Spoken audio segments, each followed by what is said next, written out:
اللہ رب العزت کی بے شمار نعمتیں ہمارے پاس ہیں جن کو ہم دن رات استعمال کر رہے ہیں۔ ان نعمتوں میں ایک بہت بڑی نعمت ہے، اس کو کہتے ہیں اردو میں پانی، عربی میں ماء اور انگلش میں واٹر۔ یہ پانی ایک بہت بڑی نعمت ہے۔ پانی زندگی ہے۔ اگر آپ کسی کو پانی کا ایک پیالہ پیش کر رہے ہیں گویا اسے زندگی پیش کر رہے ہیں۔ پانی حیات ہے، یہ زندگی ہے۔ انسان بھوکا رہ کے گزارا کچھ عرصہ کر سکتا ہے، 2-3 دن بھوکا رہ جائے، لیکن پیاسا رہ کے نہیں کر سکتا۔ بالخصوص گرمی میں جب حلق خشک ہو جائے اور اس کو پیاس کی شدت ہو، بھوک کو اور ہر کام کو بھول جائے گا، اس کو کیا چاہیے اس وقت؟ پانی۔ اور پیاسے کو پانی پلانا یہ افضل ترین عبادات میں سے ہے۔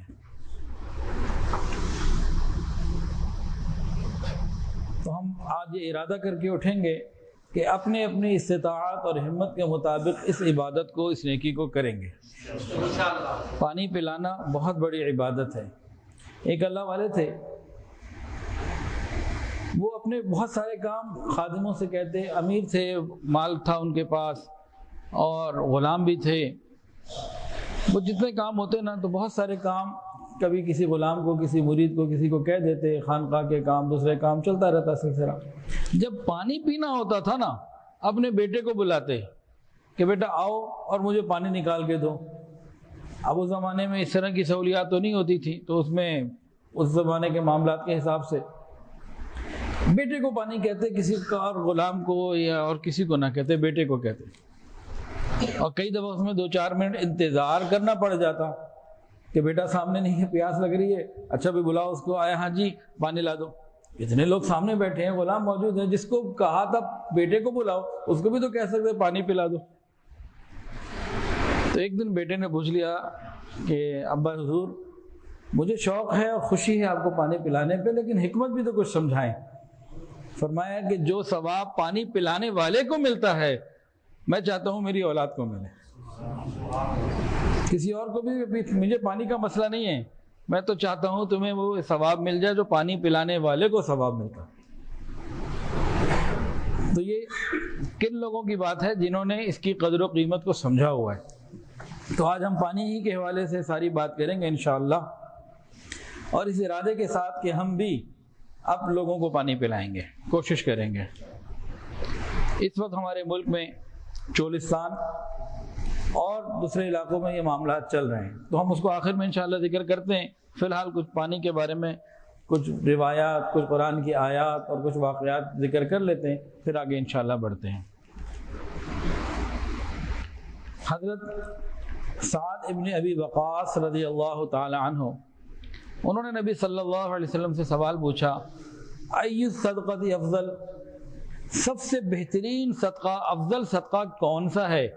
تو حضور صلی اللہ علیہ وسلم نے ارشاد فرمایا پانی، الماء، پانی بہترین صدقہ ہے۔ ایک روایت کے اندر آتا ہے کہ 7 چیزوں کا ثواب ایسا ہے جو بندے کو مرنے کے بعد بھی ملتا رہے گا، حتیٰ کہ وہ قبر میں ہی کیوں نہ ہو، وہ فی قبری، تو قبر ہی میں کیوں نہ ہو۔ تو 7 عبادات ایسی ہیں کہ جن کا ثواب مرنے کے بعد بھی ملتا ہے۔ پہلی چیز دین کا علم کسی کو سکھانا۔ کہیں کسی مسجد مدرسے میں ہم ذمہ داری لے لیں ایک بچے کی یا زیادہ کی، 2-4 ہزار روپے ہوتے ہیں مہینے کے، اور کیا ہوتے ہیں؟ ایک بچہ حافظ قرآن بن جائے، ایک عالم بن جائے، کوئی حافظہ بن جائے، عالمہ بن جائے۔ ایک تو اس کا یہ درجہ ہے، لیکن یہ آخری درجہ ہے۔ افضل درجہ کیا ہے؟ اپنی اولاد کو عالم اور عالمہ بنائیں، حافظ اور حافظہ بنائیں۔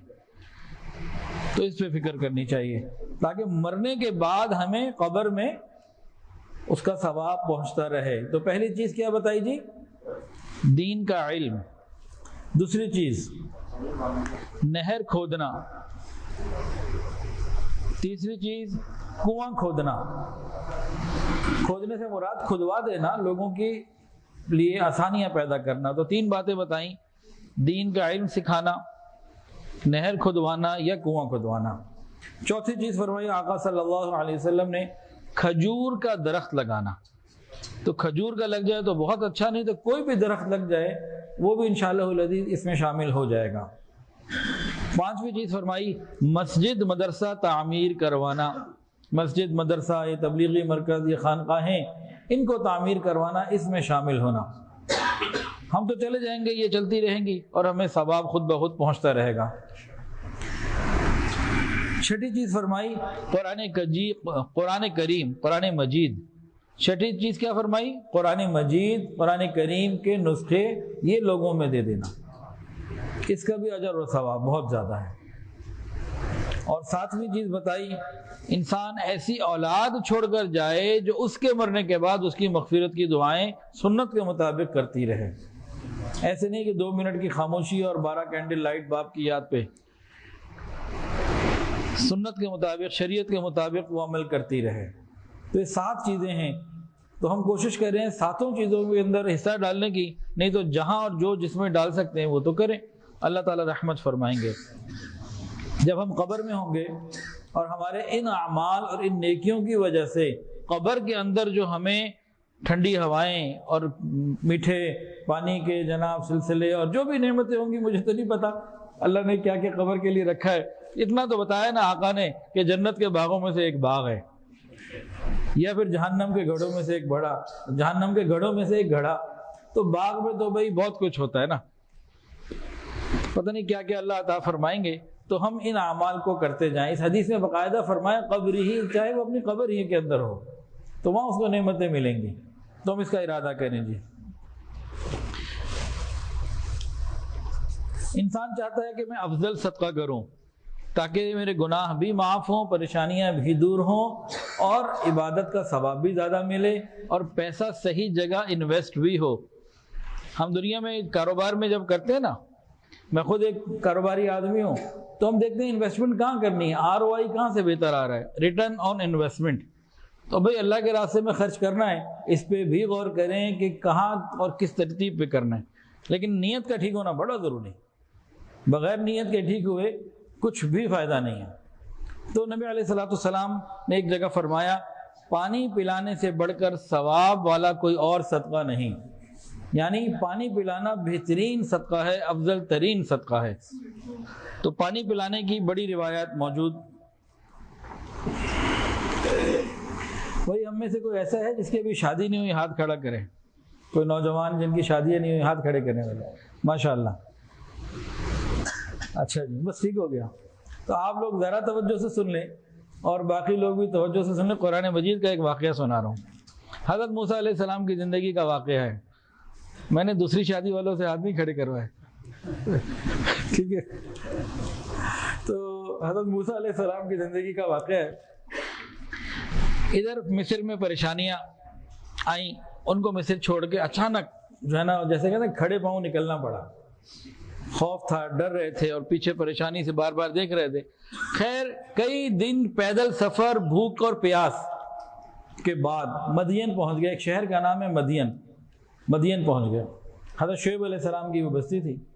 وہاں پر انہوں نے دیکھا کہ پانی کا ایک کنواں ہے، لوگ پانی پلا رہے ہیں، لیکن 2 بچیاں نوجوان ایسی سائڈ پہ کھڑی ہیں، ان کے پاس ان کے جانور ہیں، بھیڑ بکریاں جو بھی جانور ہوں گے، جانور کا ایک ریوڑ ہے، اور وہ پانی نہیں پلا پا رہی۔ ایک تو عورت ہے، اس کے اندر حیا ہوتی ہے، مردوں کے بیچ میں نہیں گھسی، ہمارے زمانے کی تو وہ تھی نہیں، تو وہ حیا والی تھی، تو وہ پیچھے کھڑی ہوئی تھی، اور پھر قوت بھی چاہیے ہوتی ہے اور ساری محنت۔ تو موسیٰ علیہ السلام نے پوچھا بھائی تم کیوں نہیں پلا رہی؟ انہوں نے کہا بھائی بات یہ ہے کہ یہ لوگ جب چلے جائیں گے تو پھر جو بچا کچھا ہوگا اپنے جانوروں کو پلا کے ہم گھر چلے جائیں گے۔ تو سیدنا موسیٰ علیہ السلام نے اس وقت ان بچیوں کے جانوروں کو پانی پلایا، انسانوں کو نہیں۔ اس ریوڑ کو پانی پلایا، اور پانی پلانے کے بعد ان سے کچھ نہیں کہا، وہ گئیں اپنے جانور لے کے۔ اس کے بعد ایک درخت کے سائے کے نیچے آگے بیٹھ گئے۔ قرآن کے اندر یہ اللہ نے پورا نقشہ کھینچا ہے، فَسَقَىٰ لَهُمَا ثُمَّ تَوَلَّىٰ إِلَى الظِّلِّ فَقَالَ رَبِّ إِنِّي لِمَا أَنزَلْتَ إِلَيَّ مِنْ خَيْرٍ فَقِيرٌ۔ جب وہ پانی پلا چکے ان لوگوں کو، ان کے جانوروں کو، اس کے بعد ایک سائے کے نیچے آگے بیٹھ گئے، اور پھر رب سے مانگا رب انی لما انزلت الی من خیر فقیر، اے اللہ میں جو بھی تو خیر عطا فرمائے گا اس کا محتاج ہوں۔ انبیاء کی شان دیکھیں، کئی دن کی بھوک، پیدل چل کے سفر کر کے آئے ہوئے ہیں، تو ایسی کوئی بات نہیں کہ اللہ میں بھوکا ہوں مجھے پانی پلا دے، تجھے پانی نہیں مجھے پلا رہا، یا میں پریشان ہوں، عاجزی کی انتہا، اللہ میں تو جو تو خیر عطا فرمائے گا نا، من خیر فقیر کو تھوڑی سی بھی جو تو مجھے عطا فرما دے گا میرے لیے بڑی وہ نعمت ہوگی، اللہ مہربانی فرما دے۔ اب ہوا کیا؟ تو غیر شادی شدہ زیادہ توجہ سے سن لیں، پانی پلا دیا نا، کیا ہوا؟ آگے قرآن مجید کی پوری آیت ہے اور تفصیل ہے 20ویں سپارے میں سورہ قصص کے اندر۔ وہ بچیاں جلدی گھر پہنچ گئیں، ان کے والد شعیب علیہ السلام بھائی جلدی کیسے آ گئیں؟ انہوں نے جا کے موسیٰ علیہ السلام کی تعریف بھی کی اور ان کی باتیں بھی بتائیں، کب بلا کے لاؤ۔ وجاءت احداہما تمشی علی استحیاء، وہ حیا والی چال چلتی ہوئی آئیں، ان میں سے ایسی پاکیزہ بچی تھی کہ ان کی پاکیزگی اور حیا کی گواہی اللہ دے رہے ہیں، اللہ ہمیں بھی ایسی بچیاں عطا فرما دے جن کے اندر حیا ہو، ان کا لباس بھی اور ان کے باقی معاملات بھی یہ حیا والے ہوں، جنت میں ہمیں لے جانے والے ہوں۔ تو خیر وہ پہنچ گئیں اور واپس موسیٰ علیہ السلام کو کہا کہ آئیے ہمارے پاس، آپ کے والد، ہمارے والد آپ کو بلا رہے ہیں۔ جب شعیب علیہ السلام کے پاس پہنچے ہیں تو انہوں نے کہا، قرآن کے اندر آتا ہے، قال انی ارید ان انکحک احدی ابنتی ہاتین علی ان تأجرنی 8 حجج فإن اتممت 10 فمن عندک۔ انہوں نے کہا ہے کہ میں چاہتا ہوں کہ اپنی دونوں میں سے کسی ایک بیٹی کا نکاح آپ کے ساتھ کر دوں، اس شرط کے اوپر کہ 8 سال آپ میرے پاس رہیں، 10 رہیں تو بہت اچھا، باقی آپ کی مرضی۔ اس طرح سے قرآن کی آیات کے ترجمے میں تفصیلات ہیں۔ اب ہوا کیا؟ حضرت شعیب علیہ السلام کی بچیوں کے جانوروں کو پانی پلایا، اللہ نے کیا کیا عطا فرمایا؟ خوف تھا، امن مل گیا، گھر نہیں تھا، گھر مل گیا، شادی نہیں تھی، بیوی مل گئی، شعیب علیہ السلام کی صحبت مل گئی، اور اس کے علاوہ ریوڑ بھی مل گیا، مال بھی مل گیا، رزق کے اندر بھی اضافہ ہو گیا، کھانے پینے کا انتظام بھی ہو گیا، اور معاشرے کے اندر ایک اچھی جگہ کے اوپر ایک پوزیشن بھی مل گئی۔ یہ کس وجہ سے ملا؟ صرف جانوروں کو پانی پلانے پہ۔ یہ قرآن ہی کی بات سنائی ہے، میں نے اپنے پاس سے نہیں سنائی۔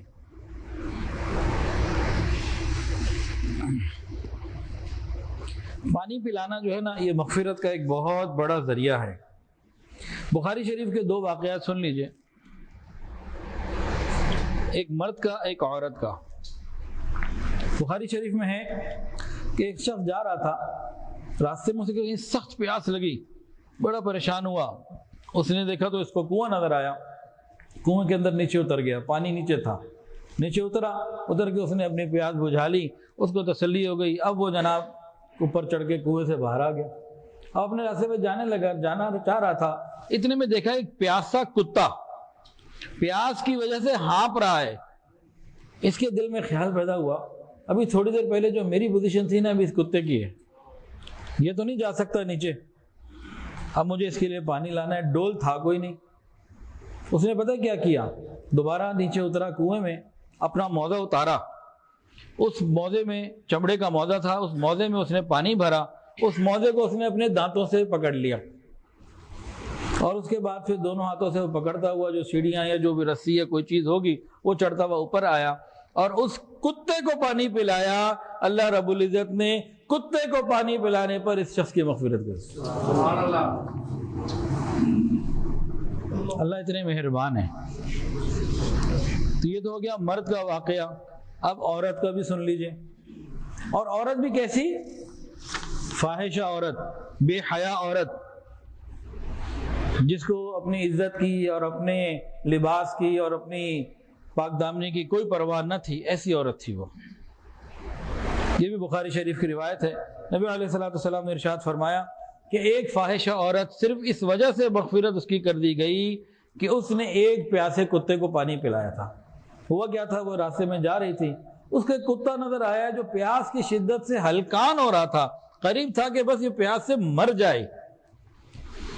اب اس کے اپنے پاس پانی تھا نہیں اور کوئی برتن بھی نہیں تھا، کنواں قریب تھا۔ اس عورت نے کیا کیا، اپنا موزہ نکالا، برتن کے طور پر موزے کو استعمال کیا، اپنا دوپٹہ اتارا۔ یہ حدیث میں دوپٹہ اتارا، یعنی اس زمانے کی فاحشہ عورتیں بھی دوپٹہ پہن لیا کرتی تھیں۔ آج تو ہماری بہت ساری بچیوں کو دوپٹہ پہننا یہ پہاڑ سے زیادہ بوجھل لگتا ہے۔ تو بہرحال اس نے اپنے موزے کو برتن کے طور پر استعمال کیا، اپنے دوپٹے کو رسی کے طور پر استعمال کیا، دوپٹے کو رسی سے باندھا، نیچے لٹکایا، اور پانی جب بھر کے اوپر آ گیا اس پیاسے کتے کو پلا دیا۔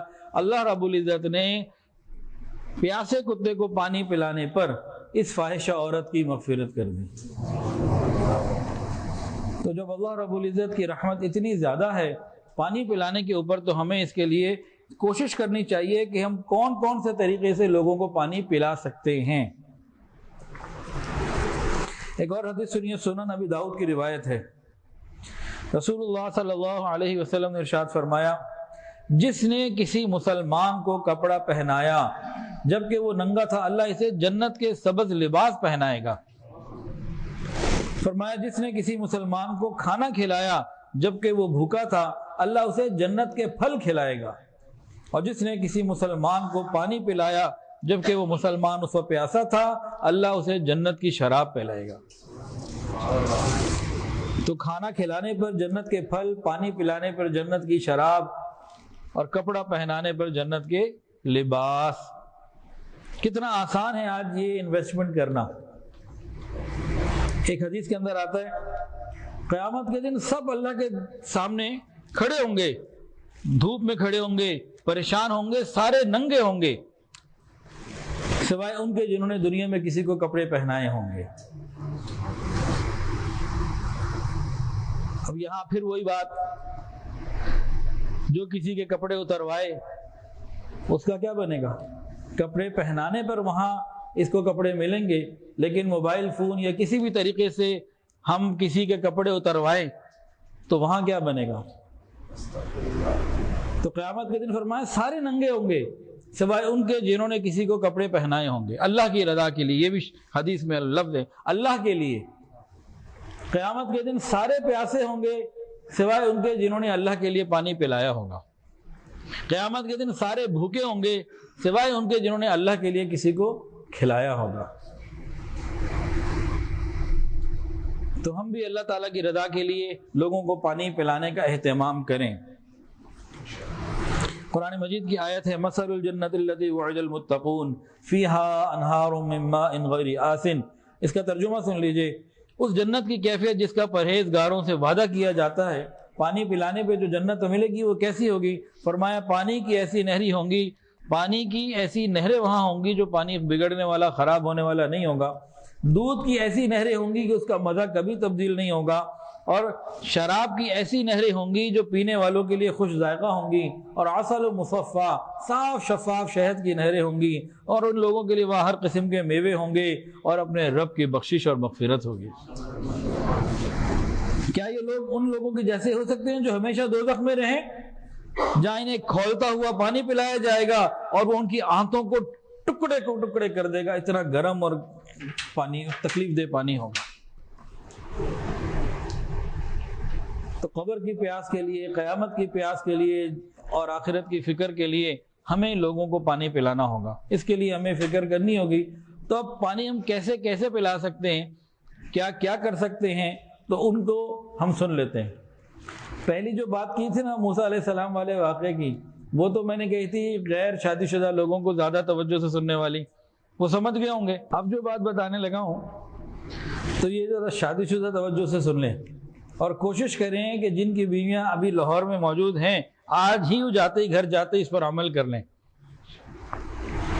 میں انشاءاللہ کروں گا، آپ بھی کیجیے گا انشاءاللہ تعالی۔ اب سن لیجئے، ایک صحابی ہیں حضرت عرباض ابن ساریہ، عرباض ابن ساریہ رضی اللہ تعالی عنہ فرماتے ہیں کہ میں نے رسول اللہ صلی اللہ علیہ وسلم سے سنا، آپ نے فرمایا جب بندہ اپنی بیوی کو پانی پلاتا ہے اللہ تعالیٰ اسے ثواب اجر عطا فرماتے ہیں۔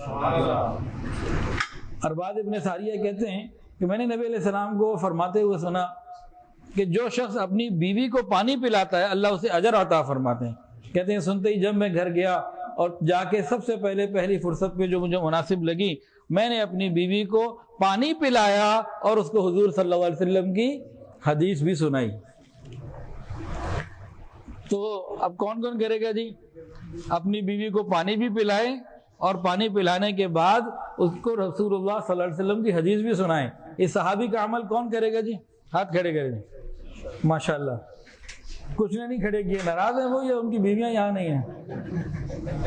ہو سکتا ہے نا کسی کی بیوی لاہور میں نہ ہو, اس نے ہاتھ کھڑے نہ کیے, یا پھر وہ بیوی سے ناراض ہو. تو اگر ناراض والے ہیں تو وہ بھی ارادہ کر لیں کہ آج پلانا ہے. بھائی جس پہ اجر ملے اچھی بات ہے نا, گھر بھی جوڑے گا, محبتیں بھی بڑھیں گی, اور ایک حدیث پر عمل بھی ہو جائے گا.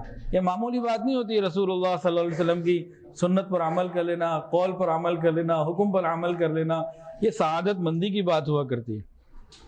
اور اس میں خرچہ بھی کوئی نہیں. گرمی صرف انسانوں کو نہیں لگتی, جانوروں کو بھی لگتی ہے, پرندوں کو بھی لگتی ہے, درندوں کو بھی لگتی ہے, ہر مخلوق کو لگتی ہے. اور جب پیاس تڑپاتی ہے تو پھر ہر مخلوق, ہر جاندار پریشان بھی ہوتا ہے. رسول اللہ صلی اللہ علیہ وسلم نے ارشاد فرمایا, جس نے کہیں پہ کوئی کنواں کھدوایا, جس نے کوئی کنواں کھدوایا اور اس سے کسی پیاسے انسان نے پانی پیا, یا جانور نے پانی پیا, یا پرندے نے پانی پیا, یہ قیامت کے دن اس کو اجر کا ذریعہ بنے گا. اس کو قیامت کے دن اس کا ثواب ملے گا, چاہے جانور پئیں. اور انسانوں میں بھی صرف مسلمان کی بات نہیں, کوئی بھی انسان پی لے. تو انسانیت کی بنیاد کے اوپر جو یہ خدمت کرے گا بلا تفریق, مذہب, مسلک, انسان کی بنیاد پہ پانی پلانا, یہ بھی عبادت. اور اسی طرح انسان تو دور کی بات, جانور کو پانی پلانا یہ بھی عبادت. ایک صحابی نبی علیہ السلام کی خدمت میں آئے, انہوں نے عرض کیا, یا رسول اللہ صلی اللہ علیہ وسلم, میرے پاس جانور ہیں اور میں نے اپنے جانوروں کی پانی کی ضرورت پوری کرنے کے لیے ایک تالاب بنایا ہوا ہے, اس میں پھر میں محنت سے پانی بھرتا ہوں اور اپنے جانوروں کو وہاں پلاتا ہوں. تو کئی مرتبہ کسی اور کے جانور بھی آ جاتے ہیں, وہ پانی دیکھتا ہے, اسے پیاس لگی ہوتی ہے, وہ آ جاتا ہے, اس کو تو نہیں پتا نا یہ کس کا ہے کس کا نہیں, اس کو پیاس لگی, جانور آ گیا. تو یا رسول اللہ, وہ آ جاتے ہیں تو میں ان کو ہٹا نہیں پاتا, محنت میں کرتا ہوں, جگہ میری ہے, اپنی جانوروں کی نیت سے بنائی ہوئی ہے, دوسروں کی تو میں نے یہاں نیت نہیں کی, وہ آ جاتے ہیں, میں کیا کروں؟ نبی علیہ الصلوۃ والسلام نے ارشاد فرمایا کہ اس جانور جو تمہارے نہیں ہیں اس کو بھی پانی پلانے پہ تمہیں اجر ملے گا. تو جانوروں کو پانی پلانا بھی اجر کا ذریعہ بن جاتا ہے.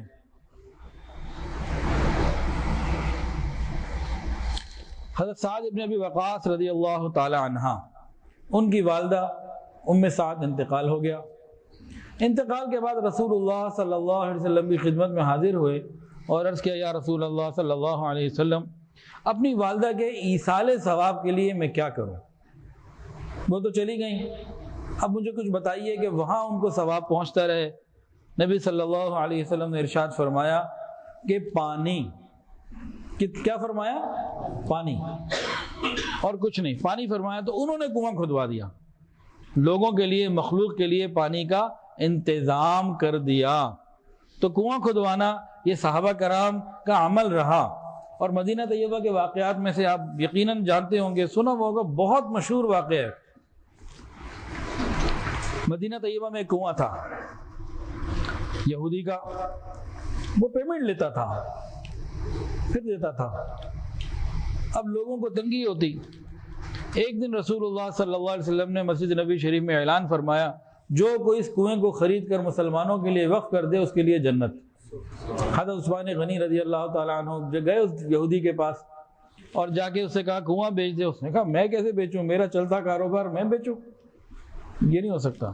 اب یہ بھی بزنس مین تھے. میں کہا دیکھ بھائی ایسا کر, پیمنٹ پوری لے لے, حق آدھا دے دیں. کیا مطلب کہ بھائی اس کنویں کی کتنی ویلیو ہے, ساری پیمنٹ لے لو. حق آدھے کا مطلب یہ ہے کہ ایک دن تم نکالو, ایک دن میں نکالوں, یعنی آدھا تمہارا حق باقی رہے, قبضہ باقی رہے. اسے بڑا مزہ آیا کہ ہاں ٹھیک ہے, پیسے پورے لے لو اور آدھا آدھا.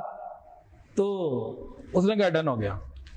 اس نے پیمنٹ بھی خوب مانگی اور آپ نے اس کو پیمنٹ کر دی, ایک بڑی اماؤنٹ دے دی. آپ حضرت عثمان غنی رضی اللہ تعالیٰ عنہ آئے اور آ کے اعلان فرما دیا, میری باری کے دن پانی فری. میں نے تو لیا ہی اللہ کے لیے, غریبوں کو, لوگوں کو پانی پلانے کے لیے, تو جس دن میری باری ہے پانی فری. اللہ اکبر.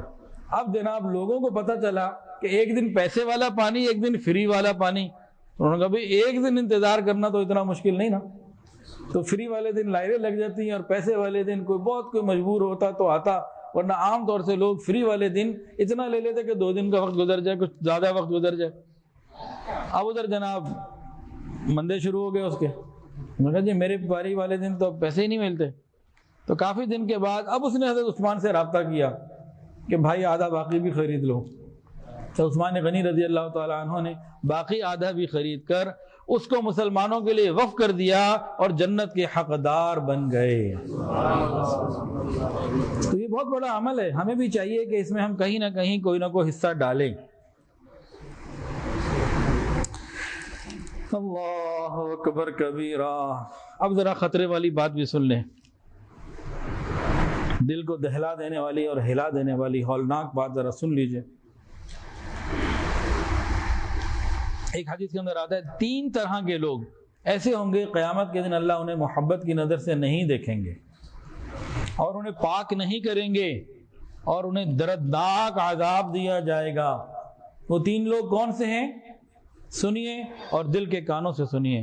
ان میں سے ایک شخص وہ ہے جو سفر میں ہے، جس کے پاس پانی اس کی اپنی ضرورت سے زیادہ موجود ہے۔ دوسرا مسافر جس کے پاس پانی نہیں ہے، وہ اس سے پانی کا تقاضا کر رہا ہے اور یہ ضرورت سے زائد پانی بھی نہیں دے رہا، تو یہ قیامت کے دن اللہ اسے محبت کی نظر سے نہیں دیکھیں گے، اس کو پاک نہیں کریں گے، اسے دردناک عذاب دیں گے۔ جو پانی جیسی چیز کے اوپر ایسے ظالم بن کے بیٹھ گیا جو اس کی اپنی ضرورت سے زائد ہے، تو یہ پانی ایسی اللہ رب العزت نے اس کو آسانی دی ہوئی ہے کہ لوگوں کو عام کرنے کے لیے، پہنچانے کے لیے پانی کے بارے میں تفصیلات ہیں۔ دوسرا بندہ کون ہے جی؟ جو کسی خلیفۃ المسلمین سے بیعت کرے صرف اس لیے کہ میرا دنیا کا فائدہ ہو، اور فائدہ ہو تو وفاداری کرے اور اس کی دنیاوی فائدے اور مقاصد حاصل نہ ہو تو وہ غداری کرے۔ اور تیسرا وہ شخص، یہ لبرٹی مارکیٹ کی مسجد ہے، تقریباً تاجر لوگ موجود ہیں، مالکان ہوں گے، ان کے ملازمین ہوں گے، اکاؤنٹس ڈپارٹمنٹ کے ہوں گے، اسٹورز کیپرز ہوں گے، اور اس طرح یہاں تقریباً سارے لوگ جو ہے نا وہ تجارت سے وابستہ ہوں گے، کسان ہم میں سے شاید کوئی بھی نہ ہو۔ اب ذرا دل کے کانوں سے اس بات کو سن لیجئے اور سمجھ لیجئے کہ قیامت کے دن اللہ جن 3 لوگوں کو محبت سے نہیں دیکھیں گے، گناہوں سے پاک نہیں کریں گے، بلکہ دردناک عذاب دیں گے، ان میں سے ایک وہ شخص بھی ہے جو کسی سے بھاؤ تاؤ کر رہا ہو، سامان کا لین دین کر رہا ہو اور اللہ کی قسم کھا لے، اللہ کی قسم مجھے تو اتنا مل رہا تھا، حالانکہ اسے نہیں مل رہا تھا، وہ قسم کھا لے کہ مجھے تو اتنا مل رہا تھا، فرمایا کہ یہ بھی برباد ہو گیا۔ اور اسی میں ایک اور جگہ یہ بات بھی آتی ہے کہ وہ یوں قسم کھا لے کہ میں نے تو اتنا کا خریدا، اللہ کی قسم میں نے اتنا کا خریدا، حالانکہ ایک سستا خریدا ہوتا تھا۔ مہنگا بیچنے کے لیے، زیادہ پیسے وصول کرنے کے لیے 2 میں سے کوئی طریقہ وہ اختیار کرے۔ جیسے ایک آدمی نے پراپرٹی سیل کرنی ہے، کل کسی کا مجھے میسج آیا کہ جی جگہ سیل کرنی ہے تو پارٹی تو ہے، میں نے اسے 2.5 کروڑ مانگا ہے، اور 1.5 اور 1.25 کے درمیان اگر بک گئی تو میں سمجھتا ہوں بہت اچھی مل جائے گی، لیکن جو پارٹی آئی ہے نا اس کو میں نے کہا مجھے 1.25 لگ گیا ہے، حالانکہ لگا نہیں۔ یہ کل کسی نے پوچھا، خود تفصیل بتائی کہ میری ڈیمانڈ 2.5 ہے، 1.5 اور 1.25 کے درمیان مل گیا تو میں خوش ہوں، لیکن جو پارٹی آئی ہے اس کو کہا 1.25 تو لگ چکا ہے، اب اگلی آگے کی کوئی بات کر۔ اور یہ معاملات ہم دن رات کرتے ہیں، کیا ہمیں اس پہ توبہ کی ضرورت نہیں ہے؟ اور دوسرا کسٹمر آ گیا، کتنے کا ہے جی؟ یہ 1000 روپے کا ہے، بھائی 900 لگاؤ، 800 لگاؤ، کہ نہیں جی، یا کوئی بھی اتنی تو ہماری خرید ہی نہیں ہے، قسمیں بھی کھا لیتے ہیں۔ تو اس قسم کی تجارت کرنے والے آقا صلی اللہ علیہ وسلم کا فرمان سن لیں کہ قیامت کے دن دردناک عذاب کی خوشخبری ہے۔ اور جو یہاں پہ ملازمین بیٹھے ہیں وہ اتنے مطمئن نہ رہیں کہ جی مالک نے کہا ہے دھوکہ دینے کو، جھوٹ بولنے کو، ہماری نوکری کا خطرہ۔ ان کو بھی چاہیے کہ خوف خدا کریں، معاملات کو شریعت کے مطابق سیکھیں، سمجھیں، یہ مالک قیامت کے دن آپ کو بچانے نہیں آئے گا۔ ایک اور حدیث سن لیجئے بخاری شریف کی، پہلی والی بھی بخاری کی تھی، دوبارہ جو سنا رہا ہوں یہ بھی بخاری کی ہے۔ 3 آدمی ایسے ہیں جن سے اللہ قیامت کے دن بات نہیں کرے گا، رحمت سے نہیں دیکھے گا۔ ایک وہ جس نے کسی سامان کے متعلق قسم کھائی کہ اسے میں نے اتنے میں خریدا حالانکہ وہ جھوٹا۔ دوسرا وہ جس نے عصر کے بعد جھوٹی قسم اس لیے کھائی کہ مسلمان کا حق ناحق مار لے، یہ بھی اسی قسم کا ہے کہ قیمت کو زیادہ بڑھا دیا۔ اور تیسرا وہ شخص جس نے ضرورت سے فالتو پانی مانگنے والے کو نہیں دیا۔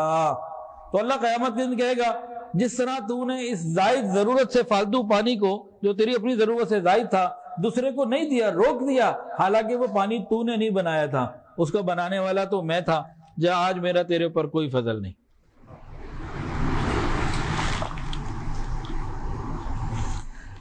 اللہ اکبر کبیرہ۔ ایک حدیث سنیے ذرا محبت کے ساتھ۔ حضور صلی اللہ علیہ وسلم نے ارشاد فرمایا لوگوں کو پانی پلانا ایسا پیارا عمل ہے میرا دل کرتا ہے میں بھی کیا کروں۔ نبی علیہ السلام فرماتے ہیں کہ میرا دل کرتا ہے میں بھی پانی پلاؤں۔ تو بھئی کون کون پانی پلائے گا آپ لوگوں کو؟ ابھی طریقے بھی بتاتے ہیں آپ کو انشاءاللہ۔ بنی عبد المطلب، ابو طالب، اپنے عباس رضی اللہ تعالیٰ اور یہ سب حضرات یہ حاجیوں کو پانی پلانے کا کام کیا کرتے تھے۔ حج کے موقع پہ جب نبی علیہ السلام تھے تو عباس رضی اللہ تعالیٰ نے نبی علیہ السلام سے اجازت مانگی، یا رسول اللہ دن تو مینا میں رہنے کا ہے، آپ مجھے اجازت دیتے ہیں کہ میں مکہ میں رہ کے لوگوں کو پانی پلاتا رہوں؟ فرمایا ہاں جاؤ۔ اور پھر اسی موقع پہ جب وہ لوگ پانی پلا رہے تھے نبی علیہ السلام نے فرمایا اے آل عبد المطلب آگے آؤ لوگوں کو پانی پلاؤ۔ فرمایا میں خود آگے اس لیے نہیں بڑھ رہا، اگر میں بڑھ گیا تو پھر ہر آدمی خود بڑھنے، سارے حاجی خود کہیں گے کہ بھی میں نے نکالا کہ نبی نے نکالا تھا، تو ہر آدمی سنت کو پر عمل کرنے کی وجہ سے پھر تو گمبھیر ہو جائے گا معاملہ اور تم لوگوں کے لیے پریشانی کا ذریعہ بنے گا۔ آقا صلی اللہ علیہ وسلم ان کے لیے راحت کا سامان پیدا کرتے ہوئے فرمایا کہ تم آگے بڑھو لوگوں کو پانی پلاؤ۔ پانی پلانے کے واقعات تو بہت ہیں۔ جنگ یرموک کا واقعہ انتہائی مشہور واقعہ ہے، ہم سب نے سنا ہوگا۔ ایک جنگ جس میں شدت کی لڑائی ہو رہی ہے، گردنیں کٹ رہی ہیں اور چیخ و پکار ہے، خون اور جناب علی دھول، یہ سب کچھ ہے۔ اتنے میں ایک صحابی کہتے ہیں حضرت ابو جہم بن حذیفہ عدوی رضی اللہ تعالیٰ عنہ کہ میرے پاس پانی تھا تو میں اپنے چچا زاد بھائی جو زخمی زمین پہ پڑا ہوا ہے، پیاس کی شدت ہے، ڈی ہائیڈریشن ہو چکی، خون بھی نکل رہا ہے جسم سے، اس کو پانی پلانے آگے بڑھا تو اس کو آواز آئی العطش، کہیں اور سے ایک اور زخمی نے پانی کے لیے پکارا، انہوں نے اپنے ہونٹ بند کر لیے، پہلے اسے پیدا، یہ وہاں چلے گئے، اس کے پاس گئے، دوسرے کے پاس، وہ حشام نام تھا اس کا، اس کو تیسرے کی آواز آ گئی العطش، پانی، پیاس، اپنے ہونٹ بند کر لیے، ادھر جاؤ۔ تیسرے کے پاس پہنچے تو وہ شہید ہو چکے، واپس درمیان والے کے پاس آئے تو اس درمیان یہ شہید ہو چکے، اور اپنے چچا زاد بھائی کے پاس آئے تو وہ شہید ہو چکے۔ صحابہ کرام تو دوسروں کو پانی پلانے میں اتنی فکر کر لیا کرتے تھے، ہم تو ضرورت کا زائد پانی بھی ہم میں سے شاید مطلب بعض کوئی ہوگا، کوئی بدبخت، ہم میں سے تو انشاءاللہ نہیں ہے، لیکن کچھ ایسے بھی ہیں نا جو ضرورت سے زائد نہیں پلا رہے، اور یہ اپنی کتنی ضرورت ہے نہیں، دوسرے کو پہلے پانی پلا دو۔ اللہ ہماری جو ہے نا وہ ہمیں صحیح سمجھ عطا فرمائے۔ اب پانی پلانے کے نا کئی طریقے ہیں جی۔ پانی اللہ رب العزت کی نعمت ہے، اگر یہ نعمت ہمارے پاس ہے ہم رب کا شکر ادا کریں، اس کی قدر کریں، اس کو ضائع نہ ہونے دیں۔ وضو کے اوپر ہم لوگ بے حساب پانی ضائع کرتے ہیں، اس کو کنٹرول کریں، سیکھنا شروع کریں کہ کیسے پانی بچانا ہے۔ بہتی ندی پہ ہم بیٹھے ہوں وہاں بھی پانی کا استعمال احتیاط کے ساتھ ہے، تو یہاں تو اور بڑی بات ہے، اس کا خیال کرنے کی ضرورت۔ اگر اللہ نے ہمیں استطاعت دی ہو تو ہم ایسی جگہوں پر جہاں پانی کی قلت ہے وہاں پہ کنویں کھدوائیں، وہاں پانی کا کوئی انتظام کریں، وہاں کے حالات کے مطابق، یہ صدقہ جاریہ بنے گا۔ مساجد، مدارس، راستوں میں، محفوظ اچھے مقامات پر پانی کے الیکٹرک کولر لگوائے جا سکتے ہیں، ٹھنڈے پانی کے، تو لوگ پانی پیتے رہیں گے۔ بہت سارے لوگوں نے اپنے گھروں میں دیوار کے اندر مشین رکھی ہوتی ہے، باہر پانی کا نلکا لگا دیا ہوتا ہے، ٹھنڈے پانی کا، کچھ نے سادے پانی کا، تو یہ بھی بڑی نعمت ہے۔ تو یہ سب ہمیں اگر گنجائش ہو تو کرنے چاہیے، کرتے رہنے چاہیے۔ اپنے گھروں کی چھتوں کے اوپر ہم پرندوں کے لیے پانی کا انتظام کر سکتے ہیں، پہلے ہمارے بڑے ایسا کیا کرتے تھے، پانی کے کنڈے رکھ لیتے، پرندوں کے لیے پانی، تو یہ چیزیں ہیں آسانی سے ہم کر سکتے ہیں۔ اس کے علاوہ اس وقت جو ملک کی بہت بڑی ضرورت ہے، چولستان کی خبریں میرا خیال ہے آپ سب کے پاس ہوں گی، میں پرسوں ہو کر آیا ہوں اور کل رات کو یا پرسوں صبح دوبارہ جا رہا ہوں انشاءاللہ تعالی۔ تو ہمارا بھی ادارہ ہے اور بھی بہت سارے ادارے ہیں، خود بھی جائیں۔ میں آپ سے کوئی پیسے مانگنے کے لیے نہیں بیٹھا، اطلاع کرنے کے لیے بیٹھا ہوں کہ وہاں کوئی جا سکتا ہے، 6 گھنٹے کا سفر ہے، کوئی مشکل نہیں ہے۔ وہاں لوگ بھی مر رہے ہیں، جانور بھی مر رہے ہیں، پانی کی وہاں کمی ہے، تو وہاں جو متعلقہ لوگوں ہیں ان لوگوں سے معلومات لیں اور کوئی آدمی اپنی طرف سے حصہ ڈال دے۔ اور یہ خالی چولستان کی ضرورت نہیں ہے، یہ تو سوشل میڈیا پہ وائرل زیادہ ہو گئی، ہم سب کو پتہ لگ گیا، ورنہ بلوچستان کے بہت سارے علاقے ایسے ہیں، ملک کے اندر اور بہت سارے علاقے ایسے ہیں جہاں پینے کو پانی نہیں۔ ہم وہاں گئے، شدید گرمی، ایئر کنڈیشن گاڑی سے جب میں نکل کے 5-10 منٹ کسی سے انٹرویو کیا، کوئی بات چیت کی، حالات لیے، واپس آ کے بیٹھا تو پانی کی ایسی پیاس ہوتی تھی، سب سے پہلے میں پانی پیتا تھا۔ ایئر کنڈیشن گاڑی سے نکل کر واپس ایئر کنڈیشن گاڑی میں 10 منٹ کے اندر آ رہا ہوں یا 15 منٹ میں آ رہا ہوں، میں وقت کا اندازہ گھڑی تو نہیں دیکھی تھی کہ تھوڑی دیر بعد جب واپس آ رہا ہوں تو مجھے پانی پینا پڑا تھا۔ تو جو شدید تپتی ہوئی گرمی میں 24 گھنٹے وہاں موجود ہے اور پانی بھی نہیں ہے، تو ان کے لیے بھی ہمیں کچھ نہ کچھ فکر کرنی چاہیے۔ تو ہم جس پہ ہمارا اطمینان ہے، جہاں ہم جا سکتے ہیں اس کے لیے فکر کریں اور وہاں کوئی نہ کوئی انتظام اور اس کا سلسلہ بنائیں۔ یہ ہمارے لیے ایک موقع ہے کہ ہم کچھ نہ کچھ وہاں پہ ان کا خیال کر لیں، خالی چولستان نہیں، اور بھی جہاں پہ آپ جا سکتے ہیں۔ باقی پانی کا مسئلہ اصل حل کب ہوگا، اس بات کو سمجھ لیجئے، بس پھر بات پوری ہو جائے گی انشاءاللہ۔ یہ جتنے بھی ہم لوگ وہاں کوئی کام کر رہے ہیں نا، یہ ایک عارضی خدمت ہے، چلو اللہ نے توفیق دی، اس پہ مغفرت ہو جائے۔ بلکہ سنیے ہے خطرے والی بات، قیامت کے دن اللہ رب العزت بندے سے کہیں گے، بندہ میں پیاسا تھا، تو نے مجھے پانی نہیں پلایا۔ اللہ انت رب العالمین، آپ کو پانی کی کیسی حاجت؟ اللہ فرمائیں گے فلاں پیاسا تھا، تو اسے پانی پلا دیتا، مجھے وہاں پا لیتا، میں وہاں ہوتا۔ کتنی بڑی عبادت ہے یہ۔ لیکن پانی کا مسئلہ اصل ہونا کب حل ہے؟ وہ ہوگا استغفار کی کثرت سے۔ جب تک ہم پوری قوم مل کر استغفار نہیں کرے گی، نہ یہ راوی کا دریا سیراب ہو سکتا ہے، نہ ستلج، نہ جہلم۔ دریا راوی مجھے بچپن میں یاد ہے کہ جو پل ہے نا، یہاں تک پانی آتا تھا، میں نے خود اپنی آنکھوں سے دیکھا ہے۔ اب دریائے ستلج ابھی گزرے، وہ بھی خشک پڑا ہوا ہے۔ دریائے راوی تو پہلے زمانے میں تو اس کے دائیں بائیں زمین خریدتے ہوئے لوگ ڈرتے تھے، اب تو لگتا ہے کہ بیچ میں بھی پلاٹنگ ہو جائے تو لوگ گھر بنا لیں۔ یہ مسئلہ حل کیسے ہوگا پورا؟ یہ ہوگا استغفار کی کثرت سے، کہ میں اور آپ، ہم سب پوری قوم گناہوں کی معافی مانگے، اللہ رب العزت پانی کے مسئلے کو حل کر دیں گے۔ کچھ لوگ کہتے ہیں حکومت کا قصور ہے، کچھ لوگ کہتے ہیں انڈیا نے ڈیم بنا کے پانی روک دیا، کچھ لوگ کہتے ہیں جی سندھ قرطاس معاہدے نے ہمارے دریاؤں کو خشک کر دیا، اور مختلف باتیں سب کرتے ہیں۔ ساروں کی ساری باتیں اپنی جگہ جیسی بھی ہیں، میں ان پہ کوئی تبصرہ نہیں کر رہا، میں آپ کو اپنے رب کا فرمان سنا رہا ہوں۔ قرآن مجید سنیے، اللہ رب العزت فرما رہے ہیں قرآن مجید کے اندر، فَقُلْتُ اسْتَغْفِرُوا رَبَّكُمْ إِنَّهُ كَانَ غَفَّارًا، اگر تم سچے دل کے ساتھ استغفار کرو گے، إِنَّهُ كَانَ غَفَّارًا، اللہ سارے گناہوں کو معاف کر دے گا۔ يُرْسِلِ السَّمَاءَ عَلَيْكُمْ مِدْرَارًا، اللہ تمہارے اوپر پانی برسائے گا۔ وَيُمْدِدْكُمْ بِأَمْوَالٍ، اللہ تمہیں مال دے گا، وَبَنِينَ، نرینہ اولاد دے گا، وَيَجْعَلْ لَكُمْ جَنَّاتٍ، تمہیں باغات دے گا، تو باغات بھی تو پانی سے آباد ہوتے ہیں، وَيَجْعَلْ لَكُمْ أَنْهَارًا، تمہاری نہروں کو بھی آباد کرے گا۔ ایک استغفار کی برکت سے اگر پوری قوم سچے دل سے استغفار کرے، اللہ سے معافی مانگے، تو دنیا کے کسی ملک میں اور کسی بھی حکومت کے فرد کے اندر ایسی کوئی بات ہو ہی نہیں سکتی کہ وہ ہمارا پانی روک سکے۔ ہم اپنے رب سے رابطہ ڈائریکٹ کر لیں۔ ہاں، اسباب کے اندر جو معمولات کرنے ہوتے ہیں ذمہ دار لوگوں کے، میں اس کے خلاف بات نہیں کر رہا ہوں، لیکن ایک پوائنٹ یہ بھی ہے کہ ہمیں استغفار کی ضرورت ہے۔ اللہ تعالی ہمارے معاملات کو آسان فرما دیں گے۔ اللہ تعالیٰ سے دعا ہے اللہ تعالی ہم سب کو سچی توبہ کرنے کی توفیق عطا فرمائے۔ وآخر دعوانا ان الحمدللہ رب العالمین۔